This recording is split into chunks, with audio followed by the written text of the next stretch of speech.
Lubos na ikinalulugod ng manunulat na ibahagi ang kwentong ito ng libre, at ang inyong pagtangkilik ang pinakamalaking gantimpala. Gayunpaman, kung sa tingin ninyo ay karapat-dapat ang akdang ito ng karagdagang suporta, malugod naming tatanggapin ang anumang inyong may aabot. Maaari po ninyong gamitin ang QR codes o ang bank account details na makikita sa inyong screen. Anumang halaga ay makatutulong upang patuloy na makalikha ng mga bagong kwento. Tandaan po na hindi ito sa pilitan, kundi isang voluntaryong pagsuporta lamang. Maraming salamat po. Ang nilalaman ng akdang ito ay buong-buong kathang-isip lamang. Lahat ng pangalan ng tauhan, mga lugar, at pangyayaring inilarawan ay mula sa malikhaing imahinasyon ng manunulat. Kung mayroon mang pagkakahawig sa mga pangalan ng tao, lugar, o insidente sa tunay na buhay, buhay man o yumao, ito ay hindi intensyonal at isa lamang purong nagkataon. Bago po tayo magsimula sa ating kwento, narito po ang nanalo ng special small prize mula sa ating poll. Maraming salamat sa inyong lahat sa pagpatuloy na pagsubaybay at paglahok sa pamamagitan ng pag-comment. Malalaman ninyo kung bakit siya ang napili kapag nabasa ninyo ang kanyang comment. Talagang tumatak ito. Nais ko ring ipaalala sa lahat ng inyong nararamdaman ay valid.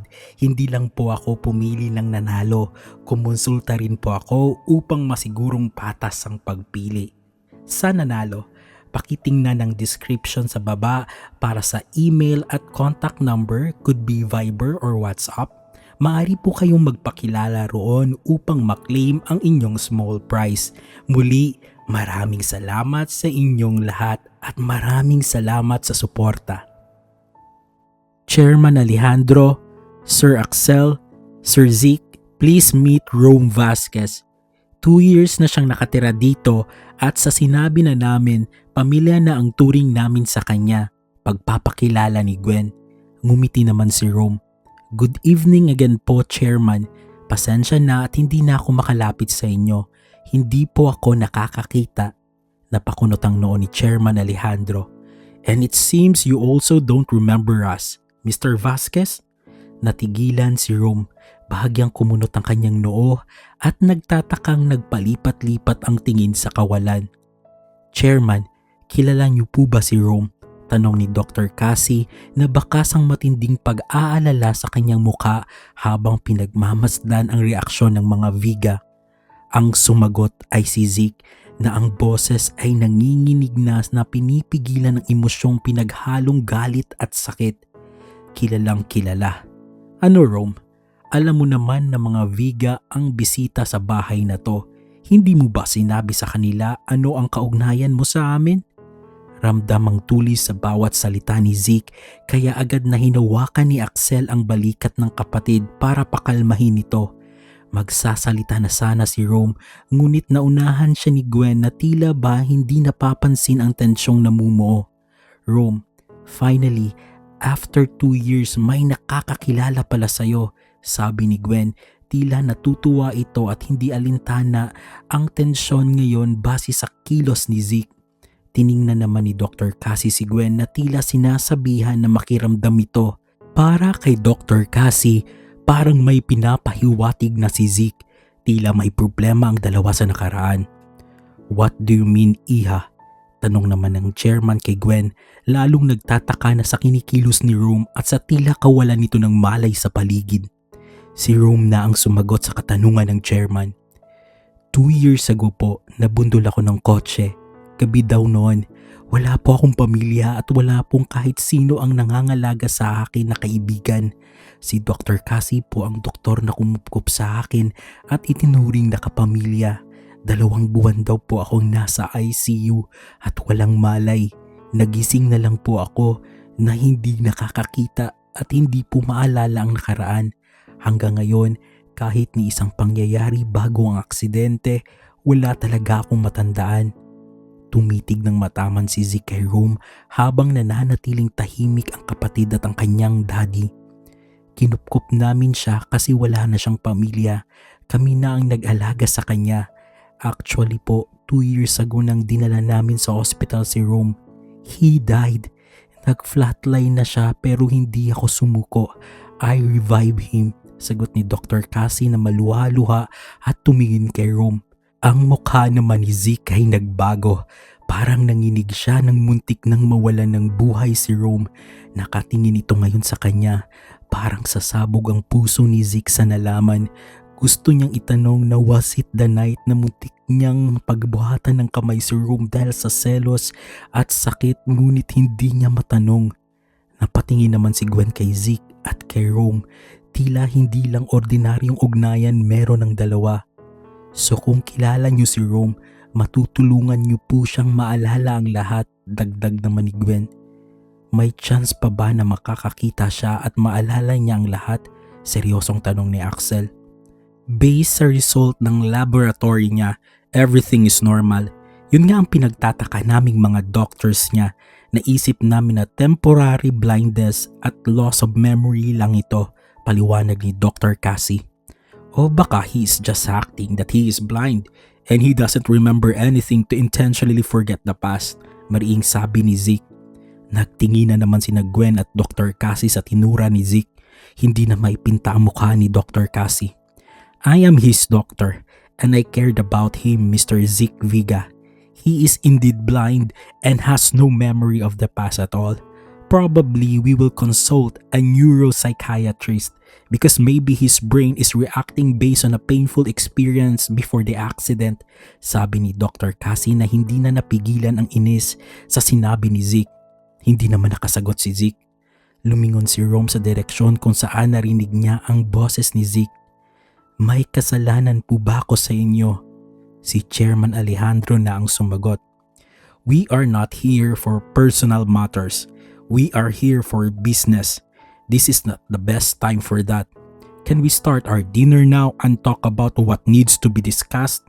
Malamig at maotoridad ng boses ng chairman. Kahit gusto pang mag-usisa ni Gwen at Dr. Cassie ay tumango na lang sila sa chairman. Nakita nila sa mukha ni Rome na nalungkot ito. Tila ba malalim at mabigat ang ugnayan nito sa mga Viga na hindi pa nila lubos na maunawaan. Nagsimula na silang kumain. Habang kumakain ay nag-uusap sila patungkol sa project proposal ng company na pinagtatrabahuan ni Gwen.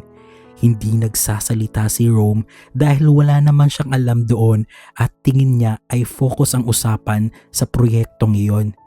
Dahil 2 taon na ring bulag si Rome, may sistema na siya sa pagkain pero bakas pa rin ang mga struggles niya.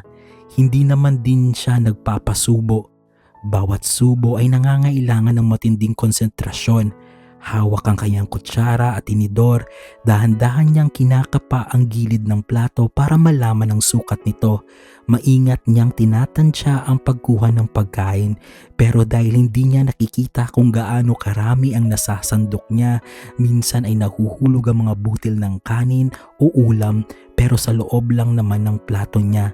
Sa tuwing may mahuhulog, sandaling titigil si Rome. Walang reklamo sa kanyang muka, tanging tahimik na pagsisikap lamang para hindi makagulo sa usapan. Habang nagpapatuloy ang usapan tungkol sa proyekto, napapatingin si Zeke kay Rome. Tila kinukurot ang kanyang puso sa bawat makita niyang hirap nitong sa pagkain. Kahit may matinding galit pa rin siya rito, hindi pa rin nawawala ang katotohanan na naging mahalagang parte ng buhay niya si Rome. Ang makita na nawala ng paningin ang minsang matang gustong-gusto niyang tingnan noon ay nagdudulot ng hindi maipaliwanag na kirot sa dibdib ni Zeke.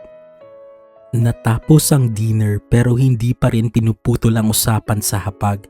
Kahit hindi nakakakita, nararamdaman ni Rome na may mga matang laging sumusulyap sa kanya, isang titig na mabigat at tila may gustong sabihin. Hindi rin nakaligtas kina Gwen at Dr. Cassie ang paulit-ulit na pagtingin ni Zeke kay Rome. Maya-maya, biglang nasapo ni Rome ang kanyang ulo nang makaramdam ng matinding puyos ng sakit. Okay ka lang ba, iho? Tanong ni Chairman Alejandro nang mapansin ang pagkilos ng binata. Aakmang tatayo na si Zeke para lapitan si Rome, ngunit napahinto ito nang hawakan siya ni Axel. Napatingin si Zeke sa kuya. Ang titig ni Axel sa kanya ay tila nagsasabing, "Not tonight, Zeke." Masakit na naman ba ang ulo mo, Rome? May pag-aalalang dugtong ni Dr. Cassie. Napapikit si Rome at pilit na ngumiti. Okay lang ako, baka napagod lang. Kung gusto mo magpahinga, pwede mo namang gawin Rome eh. May iintindihan naman siguro ng mga Viga, mungkahi ni Gwen. Tumingin si Dr. Cassie kay Chairman Alejandro para magpaliwanag. Chairman, si Rome kasi ay inaatake minsan ng sakit ng ulo. Nung isang araw nga ay nahimatay ito at nadala sa hospital. Okay lang po ba na mauna na si Rome sa kanyang silid? Yes, you can Rome. Please rest well. Seryosong sagot ng chairman. Pagkatapos ay nilingon niya ang anak na si Zeke. Nakita niya sa mga mata nito ang lantarang pag-aalala na hindi na nito maitago. Mang Lando, alalayan niyo po si Rome sa silid niya at please tumawag po kayo agad kung mangyari na naman yung nangyari noong isang araw, utos ni Dr. Cassie. Bago tumayo, kinapa ni Rome ang lamesa para hanapin ang kamay ni Dr. Cassie. Agad naman itong sinalubong ng doktora at hinawakan ng mahigpit. Don't worry Dr. Cassie, masakit lang ang ulo ko, hindi ito katulad nung nakaraan, paninigurado ni Rome. Paalam na sa inyo Chairman Alejandro, Sir Axel at Sir Zeke, magalang na paalam ni Rome. Dahan-dahan siyang tumayo at nagsimulang maglakad gamit ang kanyang tungkod habang maingat na inalalayan ni Mang Lando. Ang tingin ni Zeke ay nanatiling nakapako kay Rome. Sinundan niya ito ng tanaw hanggang sa tuluyan na itong mawala sa kanyang paningin. Muling nagkatinginan sina Dr. Cassie at Gwen. Sa puntong ito, alam na nilang may malalim na ugnayan ang dalawa sa nakaraan at hindi ito basta-basta. Natapos na ang pag-uusap at naging positibo naman ang tugon ni Chairman Alejandro sa kinalabasan ng gabi kahit pa nalaman nilang naroon si Rome. Simula nang umalis si Rome sa hapag, naging tahimik na si Zeke. Malalim ang iniisip at tila malayo ang nilalakbay ng diwa. Kaya sina Chairman at Axel na lamang ang aktibong nakikipag-usap. Nang makalis na ang mga Viga, agad na pinuntahan ni Dr. Cassie si Rome sa silid nito para masuri ang lagay nito. Akala niya ay tulog na ang binata ngunit pagpasok niya ay gising pa ito at tahimik na nakaupo sa kama. Rome, hindi ka pa natutulog ah. Kumusta na ang pakiramdam mo? Bungad ni Dr. Cassie. Okay lang ako Dr. Cassie. Kumusta naman ang usapan ninyo? Sana hindi naapektuhan ang assessment ng chairman dahil nandoon ako, mahinahong tanong ni Rome. Lumapit si Dr. Cassie sa kanya. Naging maayos naman, huwag kang mag-alala. Kilala nila ako Dr. Cassie, pero sa tono ni Sir Zeke, parang ang laki ng kasalanan ko sa kanila, malungkot na dagdag ni Rome. Honestly Rome, may nararamdaman kaming something sa'yo at kay Zeke Viga mismo. Gusto mo ba malaman ang nakaraan ninyo?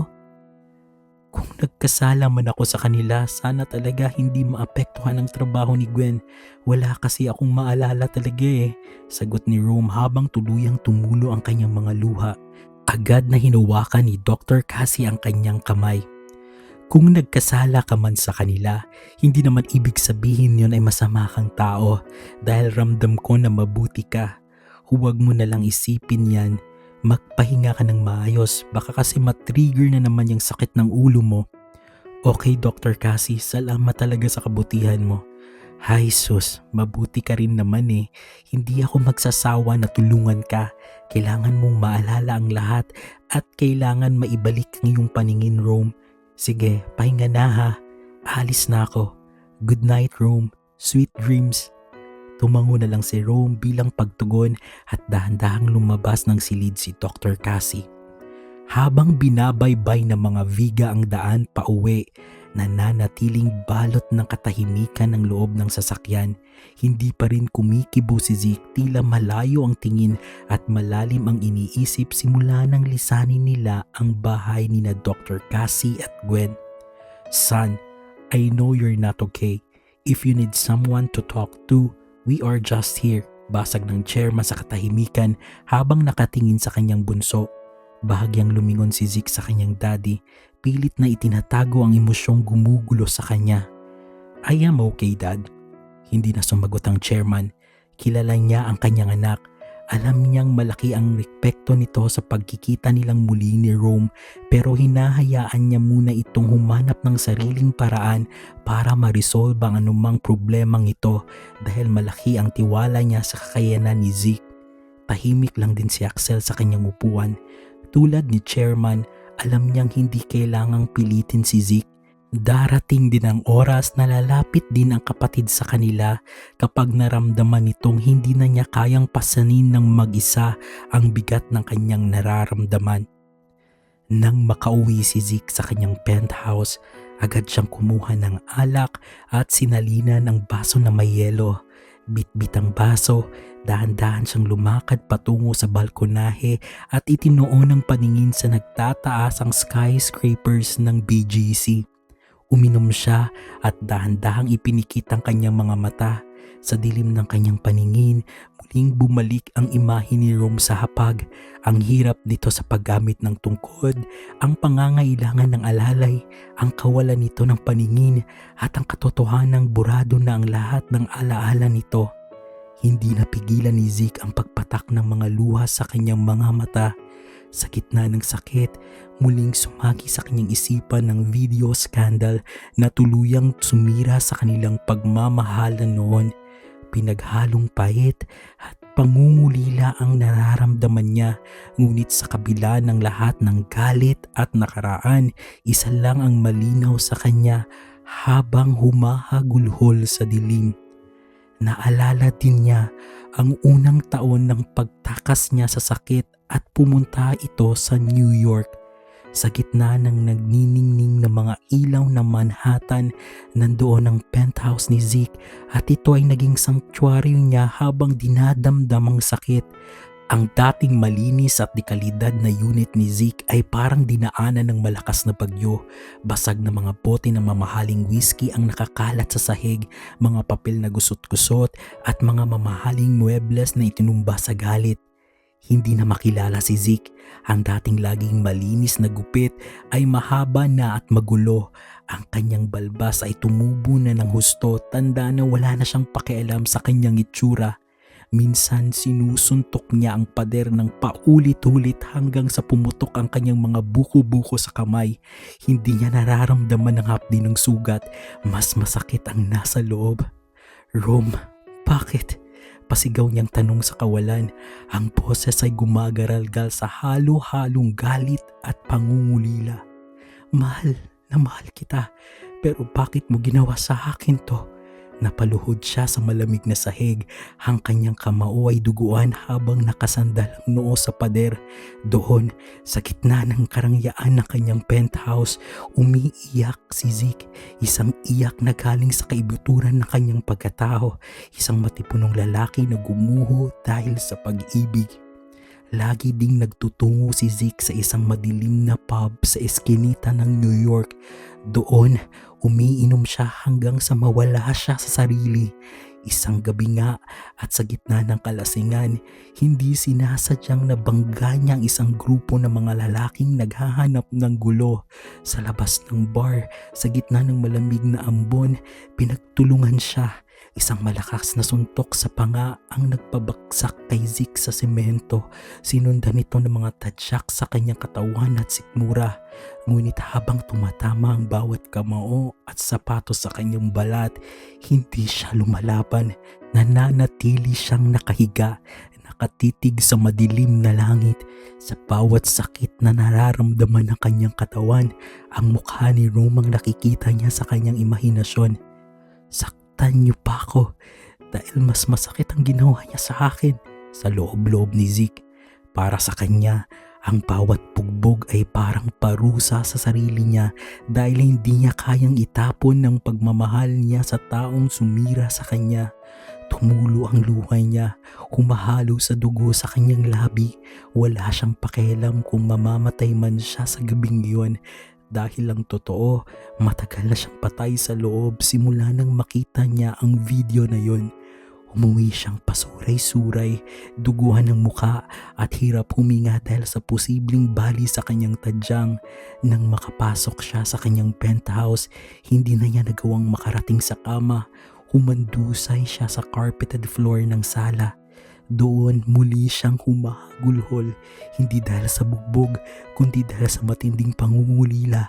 Sa kapila ng lahat ng dugo, galit at pait, tinatawag pa rin ng kanyang puso ang pangalan ng taong naging dahilan ng kanyang pagbagsak. Rome, miss na kita, bulong niya sa pagitan ng mga hikbi. Sa gabing iyon, sa unang taon niya sa Amerika, si Zeke Biga ay hindi ang makapangyarihang tagapagmana. Siya ay isang sugatang lalaki na parang batang nawawala, umiiyak dahil ang kaisa-isang mundong pinahalagahan niya ay tuluyan ng naglaho. Bumalik na sa kasalukuyan si Zeke at winaksi na ang alaalang iyon.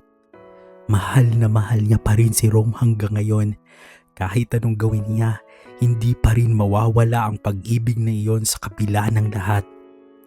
Lumipas ang mga araw at naging abala ang lahat sa kani-kanilang buhay, lalo na si Gwen na hindi magkamayaw sa tuwa nang matanggap ang opisyal na approval mula sa mga Viga dahil sa pagkuha ng kanilang kumpanya sa pinakamalaking proyekto ng Viga Conglomerate. Agad din siyang na-promote sa kanyang trabaho. Si Dr. Cassie naman ay dumarami rin ng mga pasyente kaya madalas ay wala ito lagi sa bahay. Isang araw, nakaramdam si Rome ng kagustuhang lumabas. Gusto niyang magpunta sa mall para magkape at mapag-isa. Sinamahan naman siya ni Mang Lando na siya ring nagmaneho ng sasakyan. "Sir, marami namang kape sa bahay.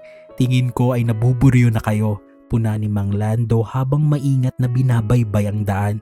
Napangiti si Rome dahil alam niyang tama ang matanda. "Kuya Lando, pwede ba pagdating natin sa coffee shop, iwan mo muna ako doon? Gumala ka muna sa mall. Gusto ko lang kasi mapag-isa." "Nako sir, magagalit sa akin ang dalawa pag iniwan kita. Pinagbilin ka po nila sa akin ng maigi. Alam mo naman yon, parang mga nanay mo," pag-aalinlangan ni Mang Lando.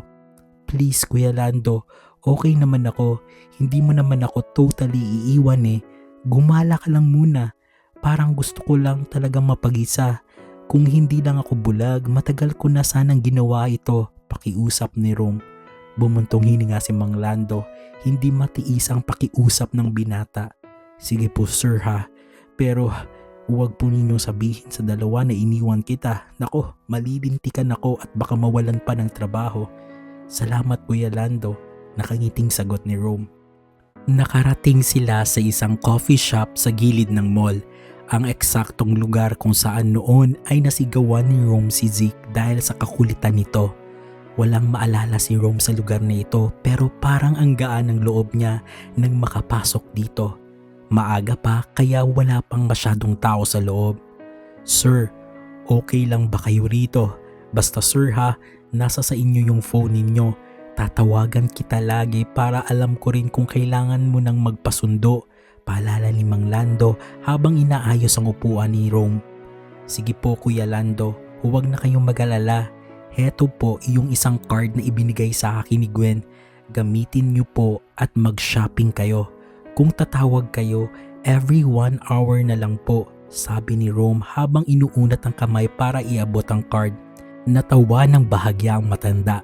"Si sir naman susuhulan pa ako. Huwag na po sir, pero sige, every 1 hour kita tatawagan." "Tanggapin mo na kasi please," pakiusap ni Rome na may kasamang ngiti. Wala nang nagawa si Mang Lando kundi tanggapin ang card.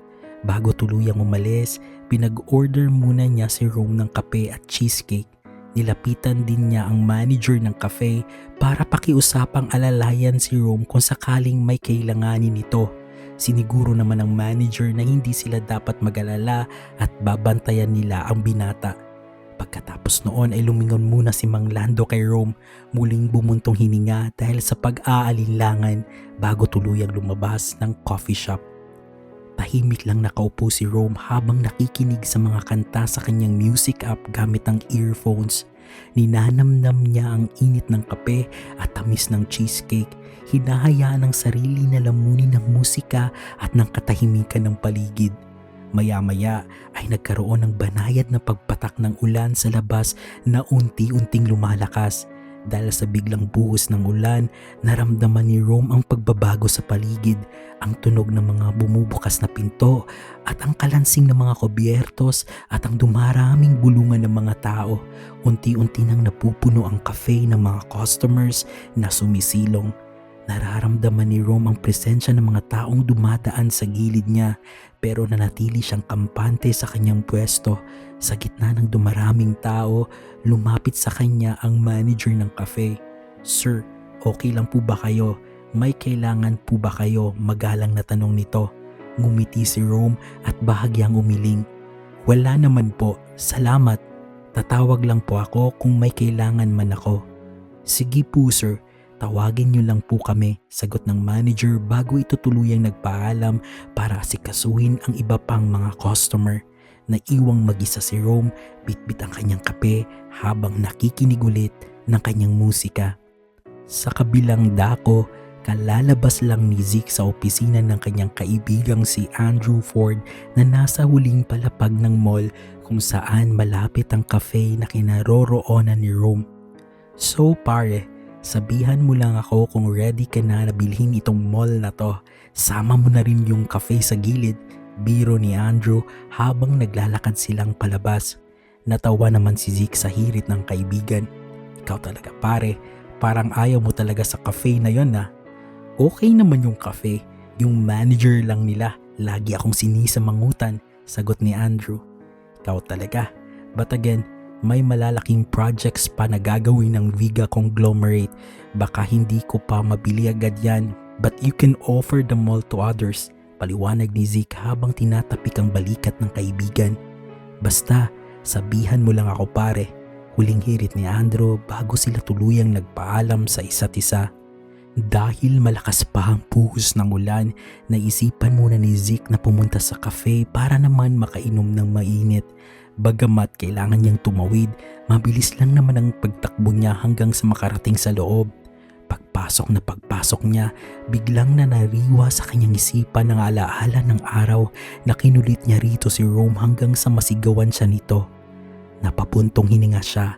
Pakiramdam niya ay hindi magandang ideya na manatili roon, kaya napagdesisyonan niyang lumabas na lang uli. Ngunit nang dahan-dahan siyang lumingon sa isang sulok, biglang nanlaki ang kanyang mga mata at tila napatigil ang tibok ng kanyang puso. Nandoon si Rome, nakaupo ito ng mag-isa, payapang nakikinig ng musika gamit ang kanyang earphones habang ninanamnamang sandali. Sa pagkakataong iyon, tila huminto ang mundo para kay Zeke. Gusto man ng kanyang utak na labanan ang idinidikta ng kanyang puso at baliwalain ang presensya ng binata, hindi niya magawa. Sa halip na lumabas, dumiretso siya sa counter at nag-order ng isang kape. Nang makuha ang kanyang order, dahan-dahan siyang naglakad palapit sa kinaroroonan ni Rome. "Is this seat taken?" tanong ni Zeke kay Rome. Narinig ito ni Rome kaya agad niyang tinanggal ang kanyang earphones. "The seat is not taken, pero kung meron pa pong ibang mauupuan, okay lang po ba na doon na lang kayo?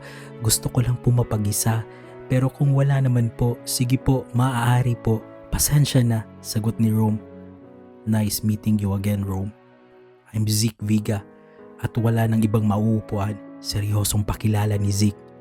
Napahinto si Rome nang ma-realize na pamilyar pala ang boses nito. "Hi sir, kayo po pala. Sige po, pwede po kayong umupo." "Thank you." "You're welcome po. Okay lang po ba na ituloy ko ang pakikinig ng music?" tanong ni Rome. "Sige." Muling ibinalik ni Rome ang kanyang earphones at tila bumalik sa sarili niyang mundo. Habang nakaupo, walang ibang ginawa si Zeke kundi titigan ang bawat anggulo ng mukha ni Rome. Unti-unting namumula ang mga mata ni Zeke habang pinagmamasdan ng lalaking nasa harap niya. Miss na miss niya si Rome. Kasabay ng pangungulila ay ang pagbabalik ng alaala ng gabing nakwelyuhan niya ito at sinigawan bago ito tuluyang nawala.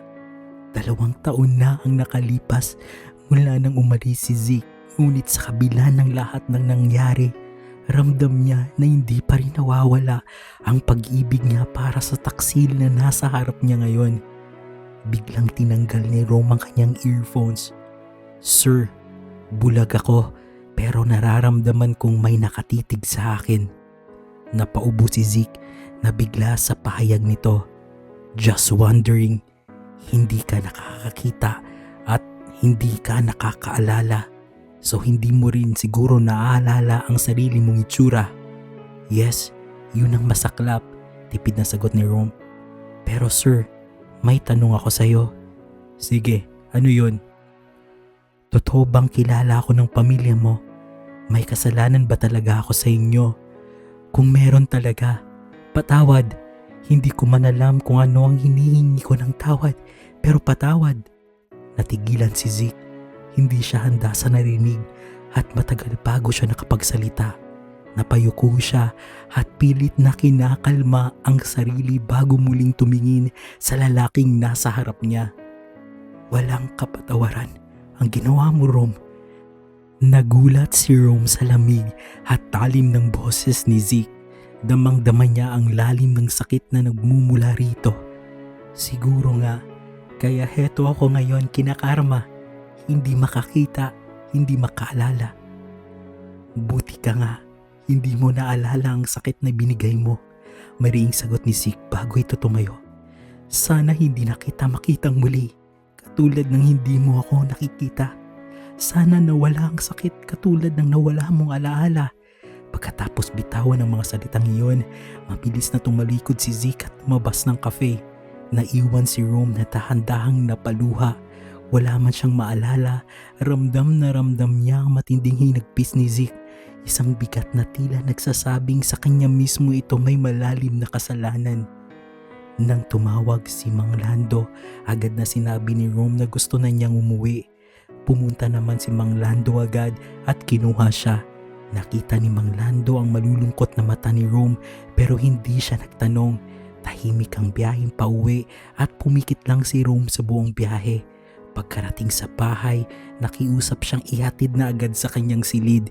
Inalalayan naman siya ni Mang Lando hanggang sa makaupo siya sa gilid ng kanyang kama.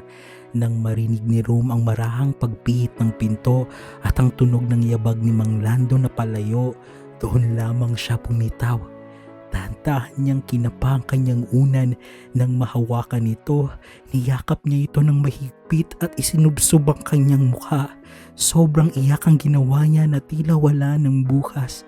Nasasaktan siyang marinig ang boses na iyon ni Zeke. Ano pa ang ginawa ko? Bulong niya sa sarili. Pinipilit niyang halukayin ang kanyang isipan. Nagbabaka sakaling may mahanap na kahit katiting na liwanag o boses na magpapaliwanag kung bakit ganoon na lamang ang puot ng boses ni Zeke. Pero wala siyang mahanap kundi isang malaking bakante. Pakiramdam niya ay isa siyang estranghero sa sarili niyang buhay. Mas lalo niyang ibinaw ng mukha sa unan habang nararamdaman ang bigat ng kanyang dibdib. Masyadong masakit ang nararamdaman niya. Ramdam na ramdam ni Rome ang pagiging mag-isa, bulag sa kasulukuyan at bilanggo ng isang nakaraang tuluyan ng nakalimutan. Naging maayos naman ang mga sumunod na mga araw. Naging abala pa rin sina Gwen at Dr. Cassie. Isang maaliwalas na Sabado ng umaga, magkasabay mag-almusal ang tatlo. Bakas kay Gwen at Dr. Cassie ang gaan ng loob matapos ang ilang araw na pagiging abala. I love this Saturday. Gusto ko talagang mag-unwind, panimula ni Gwen habang umiinom ng kape. Dapat lang, Gwen. Hindi na nga kayo masyadong nakakauwi rito sa bahay, puna ni Rome na may kasamang tipid ng ngiti. Oo nga pasensya na talaga Rome. Ako naman ay masyadong abala sa hospital, sagot naman ni Dr. Cassie. Nilingon ni Gwen si Rome at naging seryoso ang tono. Kaya Rome, today and tomorrow, wala kaming iisipin na trabaho ni Cassie. Isa pa, magsisimula na kasi ang first phase ng project ng mga Viga sa Cebu at lilipad na ako doon sa Lunes. 3 months ako doon kaya kailangan nating lumabas ngayong gabi. Yes, Rome. Nag-usap na kami ni Gwen tungkol dito. Please sumama ka mamaya ha. Banting tayong tatlo. Hindi pa rin humuhupa ang trabaho ko sa hospital kaya hindi din ako lagi dito sa bahay, dagdag pa ni Dr. Cassie. Syempre naman sasama ako, Lalo ko kayong mamimiss niyan. Ay nako, sana makakita na ako para naman may pagkakabalahan na ako at makatulong na sa inyo. Sagot ni Rome bagamat may kaunting lungkot. Ano ka ba? Makakakita ka at huwag mong isipin yung tulong-tulong na yan. Pero honestly, mamimiss ko kayo. Dapat kasi talaga magbanding tayo. Gusto ko uminom, yung chill lang na inuman, sabi ni Gwen. May alam ako, I tried it once kasi sa The Vault, maganda ron. Mahal pero chill ang vibe, mungkahi ni Dr. Cassie. Maganda, mahal, pero okay lang. So The Vault tayo? Deklara ni Gwen. Biglang natahimik si Rome. Sa gitna ng tawanan ng dalawa, tila may umaalingaw-ngaw na pamilyar na pangalan sa kanyang isipan. The Vault. Parang narinig na niya ang lugar na iyon noon. Uy, Rome, parang natulala ka na riyan. Okay ka lang ba? Masama pa ang pakiramdam mo, sita ni Dr. Cassie nang mapansin ang pagtigil ng binata. Wala, parang narinig ko na kasi ang The Vault, mahinang sagot ni Rome. Baka narinig mo na ang tungkol doon kasi sikat talaga yon. Mostly mga businessman ang pumupunta doon, paliwanag ni Gwen. Baka nga, iyon na lang ang nisagot ni Rome. Pilit na iwinawaksi ang kakaibang pakiramdam na dulot ng pangalan ng bar. Ipinagpatuloy nila ang pagkwentuhan na puno ng tawanan at asaran. Habang nakikinig sa boses ng dalawa, hindi mapigilan ni Rome na hilingin na sana ay laging ganito, na laging may buhay ang bahay. Pero alam niyang hindi niya iyon pwedeng hilingin ng malakas dahil alam niyang kapwa magagaling ang dalawa sa mga larangang napili nila. Habang masayang nag-aalmusal ang tatlo, biglang tumunog ang cellphone ni Dr. Cassie. Agad niya itong sinagot nang makita ang pangalan ng tumawag. Oh, Dr. Pascual, good morning po. Bati ni Cassie habang sinesanyasan ng dalawa na tumahimik sandali kahit hindi naman ito nakikita ni Rome. Ha, talaga po ba? Available kayo ngayon. Buti naman at naisingit nyo kami sa schedule nyo. Sige po, pupunta kami ngayong araw. Sige po, salamat. Goodbye. Ibinaba ni Cassie ang kanyang phone at humarap kina Rome at Gwen na may halong seryoso at pananabiks na balita. Rome and Gwen, bago tayo pumunta sa The Vault mamayang gabi, pupunta muna tayo mamayang hapon sa klinik ni Dr. Pascual, simula ni Dr. Cassie. Isa siya sa pinakamagaling na neuropsychiatrist sa Pilipinas. Kailangan nating pumunta ngayon dahil laging punuan ang schedules ng psychiatrist dito sa bansa dahil kakaunti lang sila. Buti at nakipag-usap ako sa kanya at napakiusapan ko naman. That is good news, segunda mano naman ni Gwen na tila nabuhayan ng loob para sa kaibigan. Bahagyang kumunot ang noon ni Rome, tila nagtataka sa biglang plano. Kailangan pa talaga pumunta ng psychiatrist, Dr. Cassie? Hinawakan ni Cassie ang kamay ni Rome para magbigay ng katiyakan. Di ba normal naman ang lahat sa'yo physically? Pero hindi pa rin maipaliwanag kung bakit nananatili kang bulag at walang maalala. Dr. Pascual can explain it. Minsan kasi may mga bagay na hindi nakikita ng mata pero ang isip at damdamin ang may harang. Nakahinga ng malalim si Rome, unti-unting tinanggap ang bagong hakbang na ito. Sige po, sana po ay matulungan tayo, sabi naman ni Rome. Sumapit na ang hapon at pumunta sila sa klinik ni Dr. Pascual na ibigay na ni Dr. Cassie ang mga laboratory results ni Rome bago pa sila makapunta. Tahimik ang loob ng klinik ni Dr. Pascual habang nakikinig ang lahat sa paliwanag nito.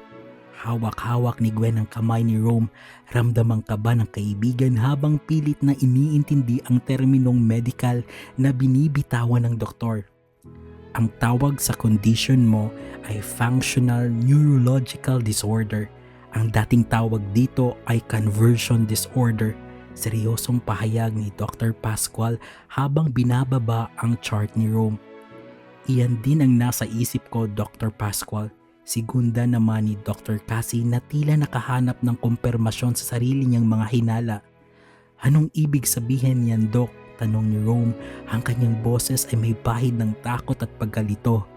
Sumagot ng mahinahon si Dr. Pascual. Wala kaming makitang sira sa katawan mo, Rome. Normal ang MRI mo. Normal ang mga mata mo. At maayos ang iyong mga nerves. Pero kahit walang physical damage, Hindi gumagana ng maayos ang ilang functions ng utak mo. Paano nangyari yun, Dok? Kuryosong tanong ni Gwen na hindi maalis ang tingin sa doktor. Parang may disconnect sa pagitan ng utak at ng katawan. Sa case ni Rome, naapektuhan ang paningin at ang kanyang alaala. Napahigpit ng hawak si Rome sa kanyang tuhod. So habang buhay na po ba ito, Dok? Hindi. Hindi naman talaga nawala ang mga ito, Rome. Hindi lang sila ma-access ng utak mo ngayon, paliwanag ni Dr. Pascual. Karaniwan itong nangyayari pagkatapos ng isang matinding trauma, physical man o emotional. Paraan ito ng utak mo para protektahan ka sa mga nangyari noon, since hindi natin alam kung ano talaga ang pinagdaanan mo bago ang aksidente. Ito ang naging depensa ng sistema mo. Hindi ito gawa-gawa lang at lalong hindi mo ito kasalanan. Anong gagawin natin, Doc? Tanong ni Dr. Cassie. Direkta ang tingin sa kapwa-doktor para sa susunod na hakbang. Kailangan nating tulungan ang utak niya na mag-reconnect ulit, sagot ni Dr. Pascual. Anong gagawin, Doc? Tanong ni Rome, bakas ang determinasyon sa kanyang boses. Hindi namin aayusin ang utak mo. Tuturuan namin niyang gumana ulit, paliwanag ni Dr. Pascual habang nakatingin ng diretso sa mga mata ni Rome. Kailangang iparamdam sa katawan mo, lalo na sa utak mo, na ligtas ka na. Kapag tumigil ang utak mo sa pagprotekta sa anumang sakit na idinulot nito sa iyo, doon pa lang babalik ang mga nawala. Napakunot ang noo ni Rome. Paano yun, Doc? Sa tingin ko naman ligtas ako dahil na rin kay Dr. Cassie at Gwen. Minahal nila ako na parang pamilya nila. Paano pipilitin ang utak at sabihing okay naman ako? Hindi mo kailangang piliting makakita at makaalala. Kailangan mo lang harapin ang ayaw mong makita, Rome. Malalim na sagot ng doktor. Kung ano ito, hindi natin alam. Pero matutulungan kita. Bibigyan kita ng maraming slots sa schedules ko. Yours is a really rare case. I would like to help you with a series of sessions with me. Salamat talaga, Doc, sagot ni Rome, at sa unang pagkakataon, matapos ang mahabang panahon, nakaramdam siya ng tunay na pag-asa. Ibibigay ko lang ang details kay Dr. Cassie para sa sessions mo sa akin, huling sabi ni Dr. Pascual bago sila tuluyang magpaalam. Paglabas ng klinik, kitang-kita ang pagaliwalas ng mukha ni Rome. Ramdam ni na Gwen at Cassie ang gaan ng aura ng binata. Ang dating bigat na dala ng kawalan ng kasiguraduhan ay napalitan ng paniniwalang may bukas pang naghihintay sa kanya.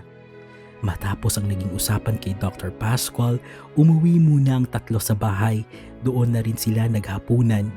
Nang sumapit ng 8:30 ng gabi, lula ng sasakyan ni Dr. Cassie, tinahak nila ang daan patungong The Vault. Nang makarating sila, agad na inalalayan ni na Gwen at Cassie si Rome. Sa bawat hakbang nila papasok sa marangya at eleganteng bukana ng bar, hindi maitago ang sophistication ng lugar.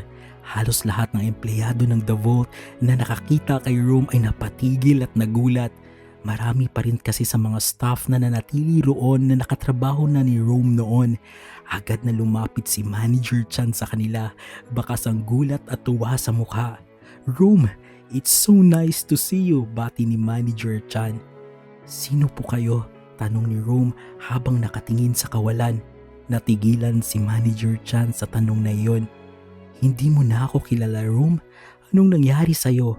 Dahil sa hinala, dahan-dahang ikinaway ni Manager Chan ang kanyang kamay sa harap mismo ng mukha ni Rome. Nang makitang walang kurap o reaksyon ang mga mata nito, binalot siya ng lungkot at gulat. Rome, anong nangyari sa'yo? Nagsalita naman si Gwen. Kilala niyo po si Rome? Oo, kilalang kilala.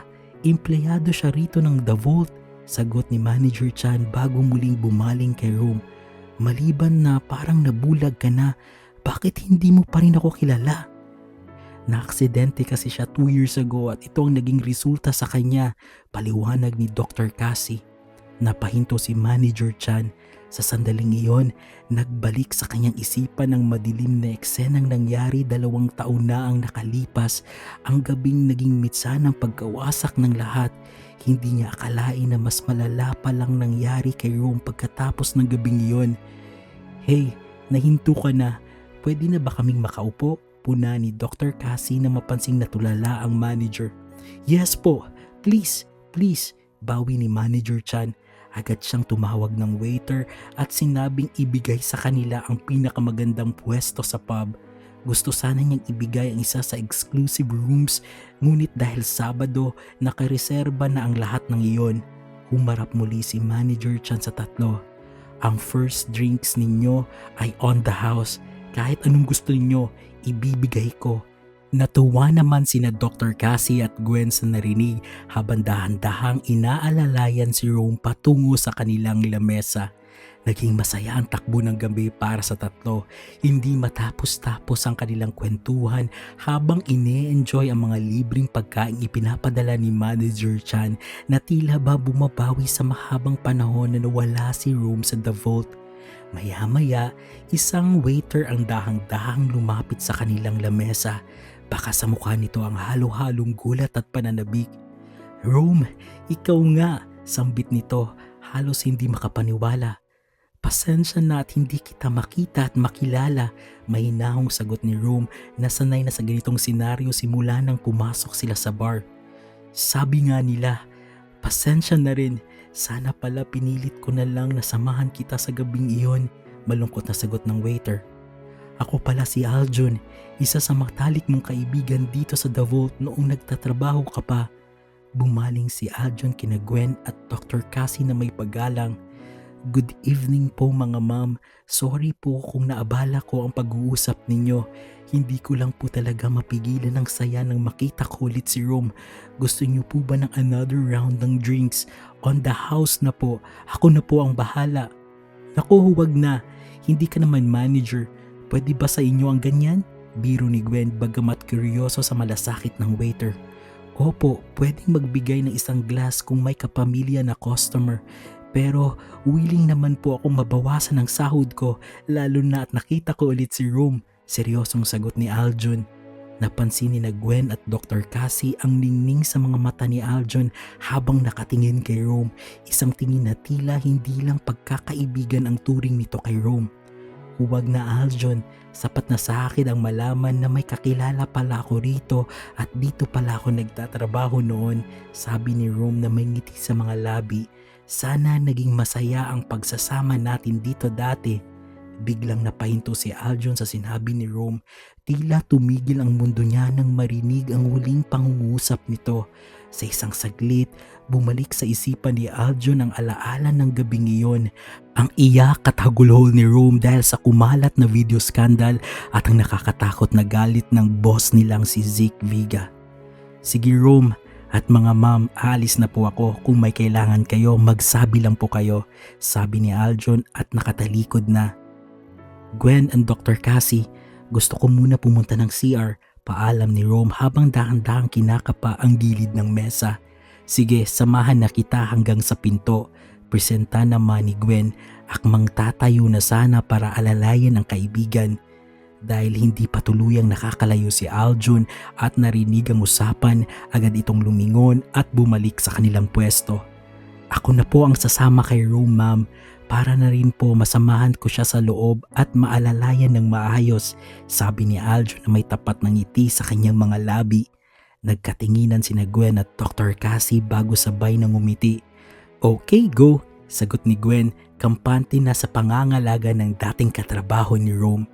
Dahan-dahang inalalayan ni Aljun si Rome para makatayo, ngunit bago pa sila makahakbang, biglang pinagsaklop ni Aljun ang kanyang daliri sa kamay ni Rome, isang mahigpit at tila may halong pangungulilang hawak. Bahagyang nagulat si Rome sa biglaang pisikal na kontak ng kaibigan. "Aljun," bulong niya, ramdam ang init ng palad nito. Sa kabilang banda, hindi nakaligtas sa paningin ni na Gwen at Dr. Cassie ang ginawang iyon ni Aljun. Nagkatinginan ng dalawang babae at hindi napigilang mapangisi. Tila may nababasa silang kakaibang kahulugan sa malasakit ng waiter. Nang magsimula na silang maglakad patungo sa direksyon ng restroom, biglang napahinto si Aljon. May isang matikas na lalaking humarang sa tapat nila dahilan upang matigil ang kanilang pag-usad. Naramdaman ni Rome ang biglang paghigpit ng hawak ni Aljon sa kanyang kamay. Nanatiling nakatayo si Zeke sa harap ni na Aljon at Rome. Ang kanyang aura ay tila isang madilim na ulap na bumabalot sa paligid. Ang banayad na jazz music sa background ay tila naglaho, napalitan ng tensyon na tanging sa pagitan lang nilang tatlo nararamdaman. "Sir Zeke, good evening po," pati ni Aljon. Ang boses ay bahagyang nanginginig sa kaba. Hindi sumagot si Zeke. Sa halip, ang kanyang mga mata ay matulis na nakapako sa mga kamay ni na Aljon at Rome na magkasaklop. Ang bawat segundo ng pagkakahawak na iyon ay tila nagpadagdag sa apoy na kanina pa nagliliyab sa dibdib ni Zeke. Nang marinig ni Rome ang pangalan ni Zeke, tila may kuryenteng gumapang sa kanyang buong katawan. Bigla niyang naalala ang huling pag-uusap nila sa cafe. Ang lamig ng boses nito at ang bigat ng presensya nito. Agad siyang napayuko, pilit na itinatago ang mukha na tila isang batang naghihintay ng parusa. "And why are you holding a customer's hand like that?" Malamig na tanong ni Zeke kay Aljon. Ang boses ay mababa pero puno ng otoridad. Sir, alalayan ko po si Rome papunta sa restroom." Kinakabahang paliwanag ni Aljon. Kahit natatakot sa titig ng kanyang boss, hindi niya binitawan ang kamay ni Rome. Tila ba sinusubukan niyang protektahan ang kaibigan sa anumang pwedeng mangyari. "It's not your job. Go and serve the other customers," utos ni Zeke, ang kanyang pangain ang gagalaiti sa pilit na pagtitimpi. "Pero sir," subok pa ni Aljon, ngunit hindi na siya hinayaan ni Zeke na makatapos. "Do what I say. Ako nang bahala kay Rome," putol ni Zeke. Ang kanyang tingin ay hindi pa rin umaalis sa nakayukong si Rome. Dahan-dahang binitawan ni Aljon ang kamay ni Rome. Ramdam ang bigat ng sitwasyon. Bago tuluyang tumalikod, naglakas loob si Aljon na tumingin kay Zeke. "Sir, please, huwag niyo pong saktan si Rome ha." Mahinang pakiusap nito. Hindi na niya hinintay ang sagot ng kanyang boss at mabilis na naglakad palayo. Dala ang matinding pag-aalala. Naiwan si Rome na nakatayo, mag-isa sa harap ng lalaking minsan niyang minahal ng buong puso, ngunit ngayon isang estranghero dahil hindi niya maalala. Ramdam ni Rome ang init ng presensya ni Zeke na papalapit sa kanya, isang hakbang na tila nagpaliit sa mundong ginagalawan niya.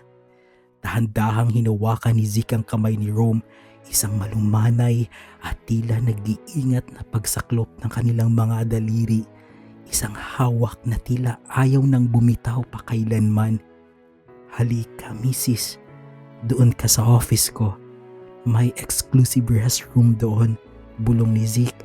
Ang boses ay mababa at puno ng emosyong hindi maipaliwanag. Napaangat ng bahagya ang ulo ni Rome.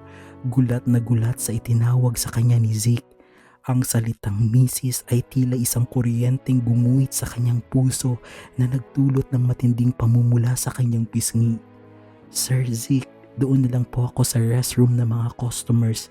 Mahinang pagtanggi ni Rome, pilit na binabawi ang kamay. Ngunit hindi sumagot si Zeke. Tahimik niyang inalalayan si Rome. Dahan-dahang naglakad patungo sa kanyang opisina. Ang lahat ng empleyadong nakasaksi ay napahinto. Nagulat sila. Alam nila ang nangyari 2 taon na ang nakalipas. Hindi ito napansin ni Gwen at Dr. Cassie dahil sa kabilang sulok sila ng malawak na pub, abala sa kanilang sariling usapan. Pagpasok sa loob ng opisina, naramdaman ni Rome ang katahimikan at amoy ng mamahaling leather at sandalwood.